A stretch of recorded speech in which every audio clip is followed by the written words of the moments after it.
Subcommittee today is meeting to hear the testimony on the impacts of the Department of Interior's remote and telework policies. We will examine the Department of Interior's telework and remote work policies and their effect on the delivery services to Americans. And to be clear, I recognize that telework and remote work can be useful in limited and well-defined circumstances. However, DOI has abused their excessive telework and remote work policies for employees at a time when even President Joe Biden is calling for a return to the office. My colleagues have cherry-picked the evidence to support their claim that we need to return to pre-pandemic telework postures. But most of the research shows that telework flexibility is a net positive for employers and employees alike.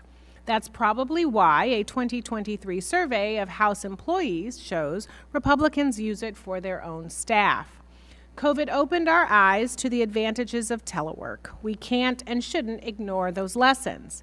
And it's not so much about government agencies being unproductive. It is about being under-resourced, but also overwhelmed by Republican hearing committee gotcha agendas that refocus their energies on showing up and performing here rather than doing the work for the American people. And I now recognize the ranking member, Ms. Kamlager-Dove. Thank you. Thank you, Mr. Chair. Let's be clear, telework and remote work works.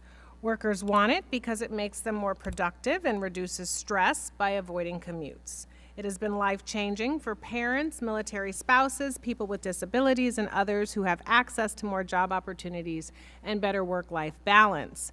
Employers want it because it helps attract the best talent. New mothers want it because it helps them manage postpartum depression, motherhood, and life, and getting to Congress. So let's continue to put this into perspective. We know now that 2023 was the hottest year on record by a wide margin, and the rate of warming over the past century has no precedent. We also had record-breaking temperatures in our oceans, with marine heat waves occurring all over the globe. Concentrations of carbon dioxide and methane, two major greenhouse gases, also hit new highs. And the consequences are all around us: extreme weather, floods, droughts, wildfires, new disease outbreaks. It's getting worse, and addressing it will require resources, coordination, and commitment on an unprecedented scale. 72% of the American people know that climate change is happening every day, not 4 times a year. But what are we here to do today? We are micromanaging where people's duty stations are and how often they have to commute. Luckily, Democrats and the Biden administration are pulling our weight. Under Democratic leadership, we passed the Inflation Reduction Act and the Bipartisan Infrastructure Law, which had historic investments for addressing the climate crisis. Now the Department of Interior is working diligently and effectively to implement them both. In my home state of California, Interior recently awarded about $295 million to protect the Colorado River Basin, enabling us to conserve up to 643,000 acre-feet of water through next year to better protect constituents against the impacts of historic droughts and the climate crisis.